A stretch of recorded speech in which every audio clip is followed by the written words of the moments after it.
There's a pretty one, Ulysses.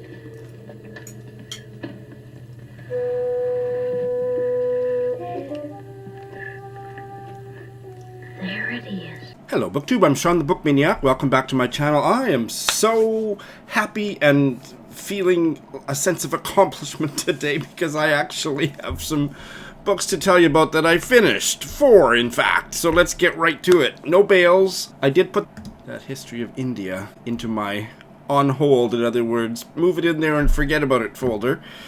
India, A History by John Kay. I'm not quite ready to say that I've bailed on it, but it's in there along with other books that I completely forgot. There's a total of 4 books in there. That will be a separate video. Why do I have an on-hold folder? And what qualifies as on hold as opposed to bailed? Okay, so absolutely fantastic reading week. I did push myself because I'm feeling crunch time coming, in that I am wanting to finish as much of what I'm currently reading as possible before June 1st arrives, when I will be doing the semifinals BookTube judging round and have to read 6 perhaps quite chunky novels in the course of a couple months, which is eminently doable, but just, you know, I want to kind of have a somewhat of a clean slate. So I did it. I finished 4. There's only one of them that I know for sure I will not do a review of. That would be the second book I talk about this morning. But I think the other 3 I'm kind of intending to. The first one I finished this week is the Elizabeth Bowen novel, The Last September. This, I believe, was it her first or second novel? It was an early novel, and I gave it 4 stars. It was published in 1929, when she was 30. It's set in 1920 in Ireland, and it is modeled on her family estate, which was called Bowen's Court. How appropriate. Oh, I gave it... I waffled between 4 and 5 stars, but after I let it sit and read the introduction and let what the introduction gave me refract through my reading experiences, it just became a 5-star read. It's not her best, apparently, and I'm looking forward to continuing with her oeuvre. But it is set during the time of troubles in Ireland. I don't know if they began and ended in 1920. I don't think so. But anyway, it's set in 1920. And it's about a rich Anglo-Irish family. Actually, I don't know how rich they are, but they live in a landed estate.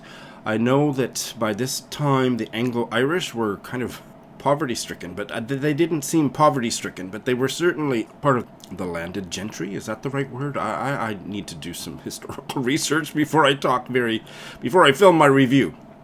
And the niece was the main character, Lois. She's 19 or 20, and it's about her coming of age, and she's got an old crush on a guy that's come back to visit the family after 15 years that she had carried a torch for since she was a child. There's English soldiers that are coming for tennis matches, and she gets infatuated with one of those, and she's just kind of finding her way in the world, and she is not well served by her Aunt Myra, Lady Naylor. And that's all I'm going to say about the plot, because I am going to do a review of this.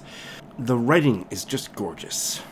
It would have been a shorter list of the sentences that didn't qualify to be a Sunday sentence. It's been a long time since I've encountered such gorgeous prose.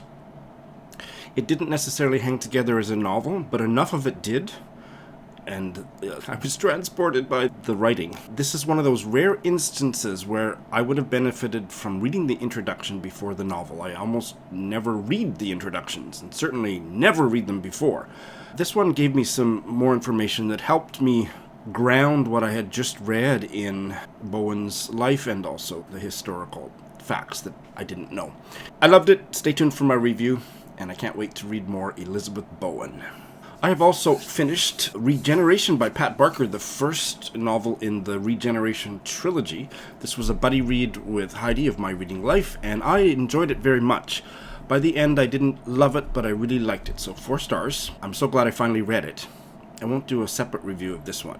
It is set in, basically, it's a mental hospital for traumatized World War I soldiers, and it's in Edinburgh, I think, or in Scotland. We experience most of the story through the psychiatrist, or psychologist, and one of his patients is the poet and the writer and soldier Siegfried Sassoon.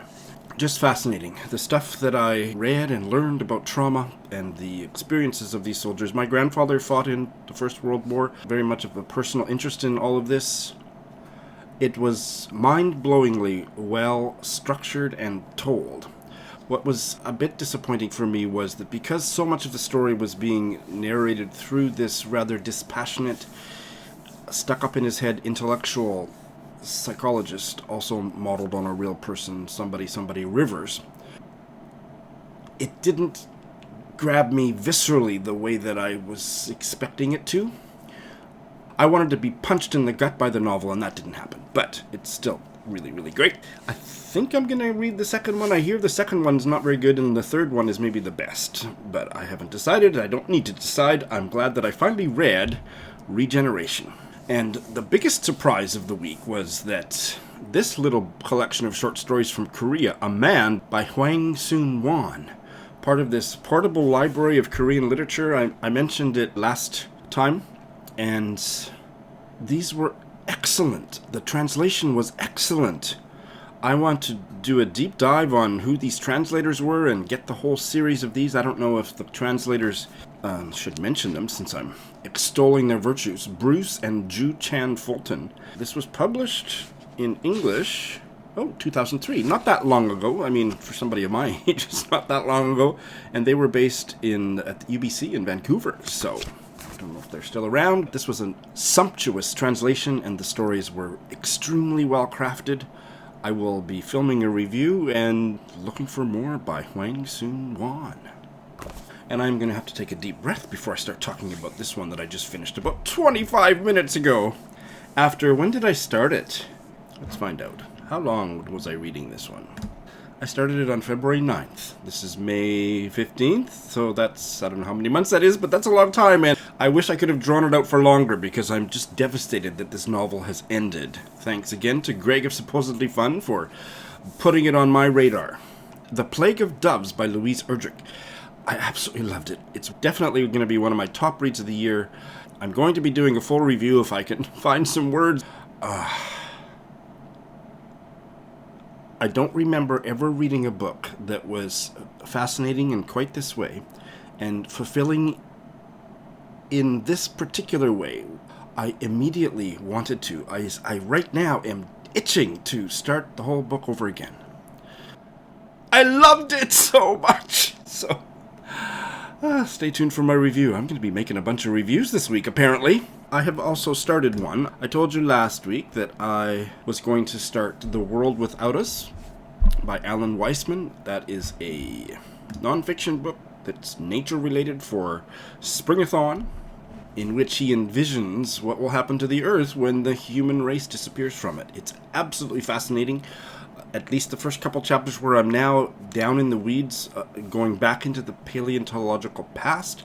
Not as gripping, I find my mind wandering, but when he's projecting his findings and speculating about what's going to happen in the future, there's a chapter, at least one chapter, about what will happen to New York City almost immediately, and then over the next year, the next 5 years, the next 10, the next 1,000 years, what will happen to all of that infrastructure, all of the buildings, all of the everything. The garden vegetables, what will happen to them, and dogs and cats. Oh my god, it's fascinating. Like I say, the paleontological, archaeological stuff, where he's casting his eye back, I think he's going to use that to extrapolate into the future. Fine, but that stuff isn't holding my interest, but really, really great.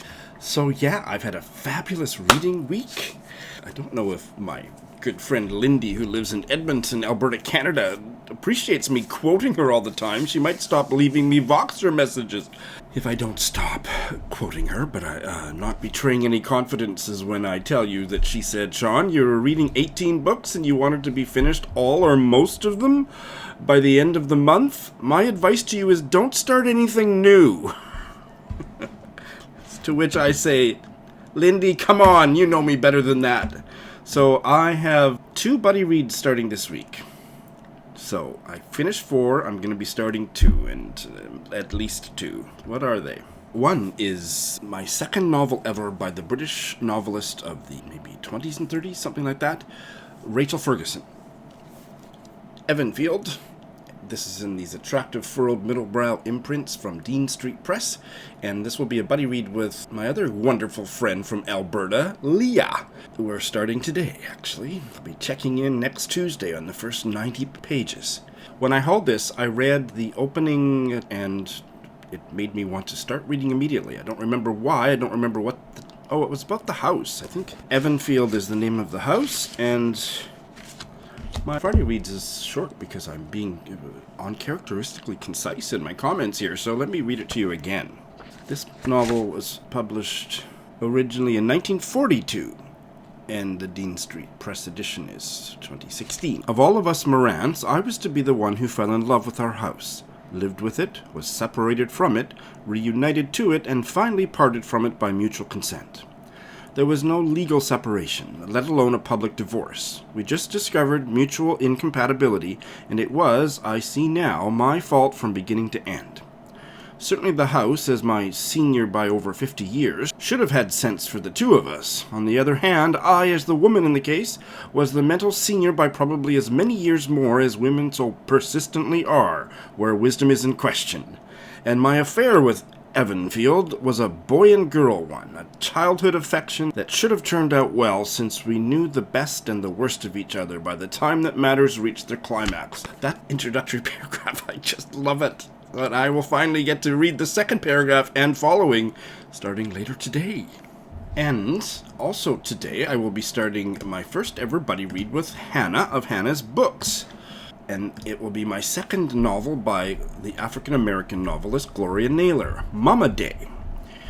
Originally published 1989, I think, maybe 1988. I have it as an ebook on Scribd. It's set on an island, Willow Springs, off the coast of Georgia. And Mama Day is a healer who is tested by her great niece, Coco. I read Naylor's The Women of Brewster Place a couple years ago, loved it. So those two buddy reads I'll be starting, plus, let's see, I have other books that were on my TBR for the Asian Readathon and for the Springathon. So let's see, what have I got here?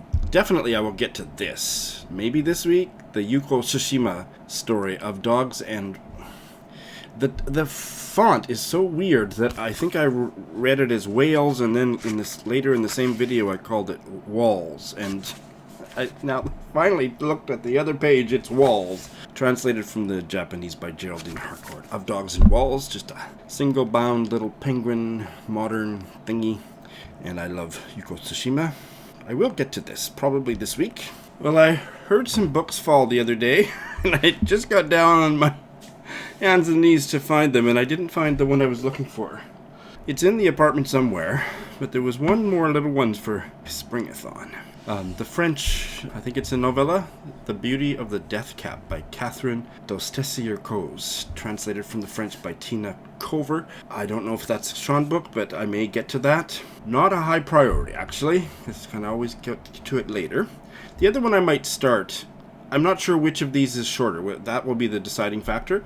The two novellas by the Chinese writer Su Tong, Another Life for Women, and Three Lamps, two novellas in one volume, translated from the Chinese by Kyle David Anderson. Might start that one. Or A Greater Music by Bae Sua, translated from the Korean by Deborah Smith. I would probably start one of those. I'm not sure about the French one, but probably one of those, and this I will start because I'd like to get more Asian Readathon stuff in. I'm doing great. Life is beautiful. My reading life is just absolutely fan-freaking-tastic. I hope yours is too. Thanks for watching.